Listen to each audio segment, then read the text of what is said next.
اکبر، کعبے کی رونق کعبے کا منظر، اللہ اکبر اللہ اکبر۔ السلام علیکم ورحمۃ اللہ وبرکاتہ۔ ناظرین کرام، ایک مرتبہ پھر پروگرام راہ ہدایت میں خوش آمدید، ایک مرتبہ پھر راہ ہدایت میں خوش آمدید کہتے ہیں آپ کو، اور حسب معمول آج کچھ اور باتیں، ہمیشہ کی طرح مختلف باتیں آپ کی خدمت میں پیش کرنی۔ 3 باتیں آج آپ دوبارہ سنیں گے انشاءاللہ مجھ سے۔ حسب معمول پچھلی مرتبہ بھی ہم نے 3 باتوں پر ڈسکشن کیا تھا، آج بھی 3 ہی باتیں سوچ کر آیا ہوں جو آپ کی خدمت میں پیش کرنا ہے۔ ایک کا تعلق میری اور آپ کی روزانہ کی زندگی سے ہے، جہاں ہم اکثر غلطی کرتے ہیں اور وہ معاملہ پھر ہمارے ساتھ بھی ہوتا ہے، غصہ آتا ہے، ہماری زبان میں بد کلامی بھی آتی ہے اور ہاتھ بھی اٹھ جاتا ہے۔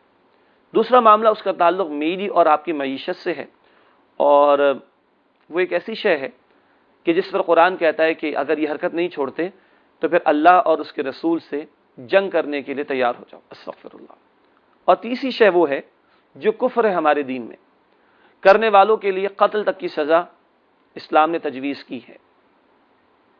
گلی گلی محلے محلے یہ باتیں ہمارے سامنے نظر آتی ہیں، گھر کے گھر ٹوٹ جاتے ہیں، دوستیاں ختم ہو جاتی ہیں، کاروبار تباہ کیے جاتے ہیں، حتیٰ کہ پورے کے پورے خاندان مٹانے کی کوششیں کی جاتی ہیں۔ یہ 3 باتیں ناظرین کرام کیا ہے؟ نمبر 1، ہم رویے اپنے لیے کچھ اور پسند کرتے ہیں، دوسروں کے لیے کچھ اور پسند کرتے ہیں۔ دوسری بات جس کو کہا کہ اگر نہیں چھوڑو گے تو اللہ اور اس کے رسول سے جنگ کے لیے تیار ہو جاؤ، وہ سود کا معاملہ ہے۔ اور تیسری بات جو کفر ہے، جس سے دوستیاں، رشتہ داریاں، گھرانے، کاروبار تباہ ہوتے ہیں، وہ جادو کا معاملہ ہے۔ آئیے ان کو مختصراً جو بھی دستیاب وقت ہے اس میں جاننے کی کوشش کریں۔ ہم اپنے گھر سے نکلتے ہیں تو ہم نے دیکھا ہماری گاڑی کی ونڈ اسکرین پر، شیشے پر کچرے کی تھیلی آ کر پڑی ہوئی۔ ہم اپنے گھر سے باہر نکلے، دیکھا کہ کسی نے ہمارے دروازے کے سامنے گاڑی ایسے کھڑی کر دی کہ ہمارا راستہ بلاک ہو گیا۔ ہم اپنے گھر سے باہر نکلے تو دیکھا کہ ہماری گھر کی دیوار پر کسی نے پان کی پیک مار دی۔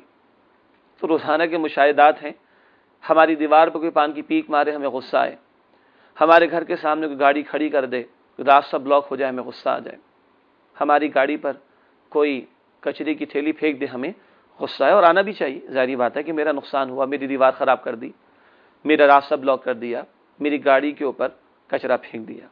ناظرین کرام، ہم کبھی یہ بھی سوچتے ہیں کہ ہم اپنے گھر کے کچرے کو کیسے ٹھکانہ لگاتے ہیں؟ ہم جو ہے وہ اگر پان کھا رہے ہیں، ویسے تو معذرت کے ساتھ کوئی بہت اچھی بات نہیں پان کھانا، خاص طور پر جس میں 10 قسم کے اور لوازمات بھی شامل ہو جائیں، وہ تو انسان کی صحت کو بگاڑتے ہیں، برباد کرتے ہیں۔ لیکن بہرحال کیسے اس پان کی پیک کو ہم ٹھکانے لگاتے ہیں؟ ہم اپنی موٹر سائیکل اگر پارک کرتے ہیں، ہم اپنی گاڑی اگر پارک کرتے ہیں تو کیا رویے ہوتے ہیں؟ کبھی ہم نے بھی جائزہ لیا؟ آج ہمارے معیارات اپنے لیے کچھ اور ہے، دوسرے کے لیے کچھ اور ہے۔ اللہ کے رسول صلی اللہ علیہ وسلم نے فرمایا بخاری شریف کی حدیث میں، تم میں سے کوئی مومن نہیں ہو سکتا جب تک کہ اپنے بھائی کے لیے وہی بات پسند نہ کرے جو وہ اپنے لیے پسند کرتا ہے۔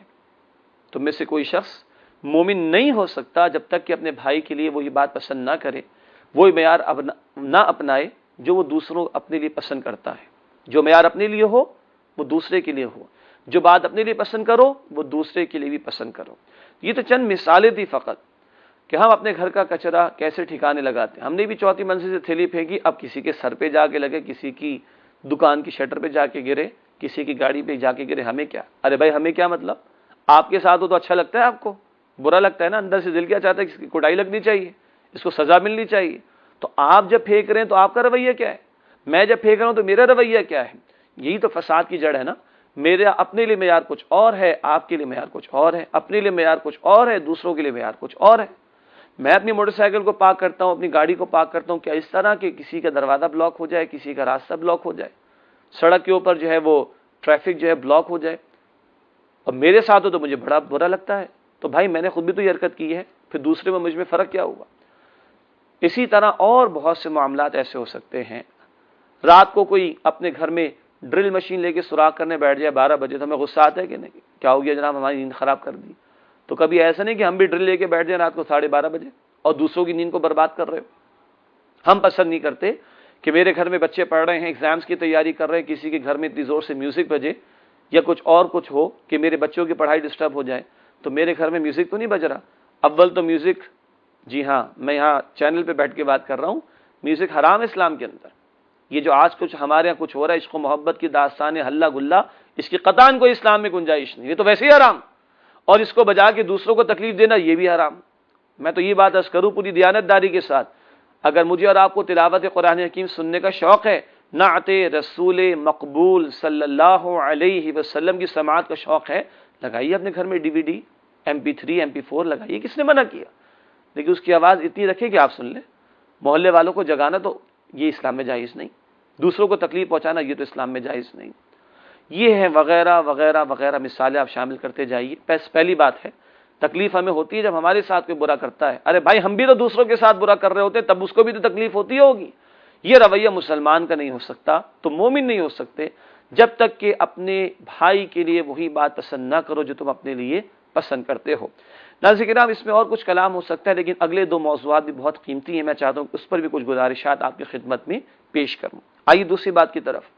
میری اور آپ کی معیشت، آمدنی، انکم، ریونیو جنریشن، اس سب سے متعلق ہے سود کا معاملہ. اور قرآن حکیم سورۃ البقرہ آیت نمبر 278 279، سورۃ البقرہ آیت 278 اور 279 میں کہتا ہے کہ یا ایھا الذین آمنوا اتقوا اللہ، اے ایمان والو اللہ کا تقوی اختیار کرو. وذروا ما بقی من الربا، اور ربا میں سے سود، انٹرسٹ، یوزری جو بھی کہیں، ماں کب بھی کہہ لیں، ربا میں سے جو کچھ، سود میں سے جو کچھ باقی رہ گیا چھوڑ دو اسے. ان کنتم مؤمنین، اگر تم ایمان والے ہو. ذرا یہ آیت قرآن کھول کے پڑھیے گا تو صحیح. اے ایمان والو اللہ کا تقوی اختیار کرو اور ربا کو چھوڑ دو اگر تم ایمان والے ہو. 4 جملے. شروع ہوئی آیت ایمان والوں کہہ کر، آیت ختم ہوئی ایمان والوں کہہ کر، اور درمیان میں 2 باتیں، اللہ کا تقوی اختیار کرو، سود کو چھوڑ دو. اللہ کا تقوی دل میں ہو، سود آ نہیں سکتا. سود آ رہا ہے، اللہ کا تقوی نہیں ہو سکتا. ایمان ہے، سود نہیں ہوگا. سود ہوگا، ایمان نہیں ہوگا. کتنی سخت بات. فَإِن لَّمْ تَفْعَلُوا فَأْذَنُوا بِحَرْبٍ مِّنَ اللَّهِ وَرَسُولِهِ. اور اگر یہ نہیں چھوڑتے سود کا دھندا، سود کا لین دین نہیں چھوڑتے اگر، تو اللہ اور اس کے رسول صلی اللہ علیہ وسلم سے جنگ کے لیے تیار ہو جاؤ. استغفر اللہ. پورے قرآن میں کسی جرم کے اوپر یہ بات نہیں آئی جو اس بات پر آئی ہے کہ اگر سود کا دھندا نہیں چھوڑتے تو اللہ اور اس کے رسول سے جنگ کے لیے تیار ہو جاؤ. اتنی سخت بات ہے. ہمارے ملک میں وفاقی شرعی عدالت نے 1991 میں فیصلہ دیا بینکنگ انٹرسٹ حرام ہے. یہ سارے بینکوں کا دھندا سود ہے. حکومت اس کے خلاف اپیل لے کے چلی گئی. نواز شریف صاحب چلے گئے اپیل لے کر، ایک بینک کے ذریعے سے ختم ہوا معاملہ. پھر 2001 میں فیصلہ ہوا، سپریم کورٹ کی شریعت اپیلنٹ بینچ نے بھی اس کو حرام قرار دیا. پھر ہمارا پچھلا صدر مشرف، اس نے جو ہے وہ ججز کو چینج کیا، اپنی مرضی کا فیصلہ کرا لیا، اور اس پوری قوم پر اجتماعی طور پر یہ جنگ مسلط ہے. آج اللہ اور اس کے رسول سے جنگ ہو رہی، سود کا نظام قائم اور جاری کر کے. ہماری حکومتیں بھی اس میں مبتلا ہے، ہمارے مالیاتی ادارے بھی اس میں ملوث، اور ہمارے بزنس مین اور ہمارے عوام الناس بھی اس میں ملوث. جس نے سود کا اکاؤنٹ کھولا سودی آمدنی کے لیے، خود کھولا ہے نا جا کر. رازق اللہ ہے، بھوکے نہیں مریں گے. گاڑی نہیں حاصل کرنے کے لیے، مکان بڑا کرنے کے لیے، بچیوں کی شادی پہ جہیز کی لعنت کے نام پر ہزاروں لاکھوں خرچ کرنے کے لیے سودی قرضے لیے جاتے ہیں. بچوں کی اعلیٰ تعلیم کے لیے سودی قرض عام آدمی لیتا ہے نا. پھر کوئی بینکوں سے لیتا ہے، کوئی افراد سے لیتا ہے، انڈیویجول سے لیتا ہے، کلیکٹیولی لیتا ہے. یہ سارا کچھ دھندا، یہ سود کا دھندا حرام ہے اسلام کے اندر. اور لعنت ہے اللہ کے رسول صلی اللہ علیہ وسلم کی. مسلم شریف کی روایت ہے، آپ صلی اللہ علیہ وسلم نے فرمایا، لعنت ہے سود لینے والے پر، دینے والے پر، لکھنے والے پر، گواہ بنانے والے پر اور گواہ بننے والے پر. اور یہ سارے کے سارے برابر ہیں اس لعنت میں. اللہ اکبر. اللہ کے رسول نے فرمایا صلی اللہ علیہ وسلم، ابن ماجہ کی حدیث، بہت توجہ سے سنیے گا، بات بہت سخت ہے مجھے اندازہ ہے، لیکن اللہ کرے کہ ہمارے دلوں میں خوف پیدا ہو. اللہ کے رسول صلی اللہ علیہ وسلم نے فرمایا، سود کے گناہ کے 70 حصے ہیں. سود کے گناہ کے 70 حصے ہیں. کم ترین اس جرم کا حصہ یہ ہے کہ کوئی شخص اپنی والدہ کے ساتھ زنا کرے. 70 میں سے کم ترین یہ، باقیوں کا عالم کیا ہوگا.